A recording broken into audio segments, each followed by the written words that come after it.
নির্বাচন ও রাজনীতি নিয়ে সম্প্রতি আওয়ামী লীগ একটু বেশি সোচ্চার।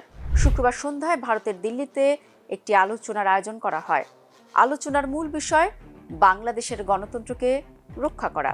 তাহলে প্রশ্ন ওঠে, বাংলাদেশের গণতন্ত্র কি বিপন্ন? হয়তো আওয়ামী লীগ ও তার সমর্থকরা অন্তত তাই মনে করছে, কিন্তু সত্যি কি তাই? আওয়ামী লীগকে ছাড়া নির্বাচন হতে যাচ্ছে বলে গণতন্ত্র কি সংকটে পড়ে গেল? এসব প্রশ্নের উত্তর জটিলই বটে। এরপরও একটু খতিয়ে দেখা যাক। তবে আওয়ামী লীগের শুক্রবারের আলোচনা দিয়ে শুরু করা যাক।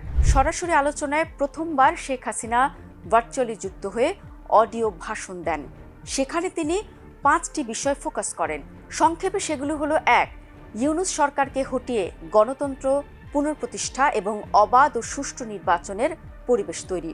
2, সহিংসতা ও নৈরাজ্যের অবসান।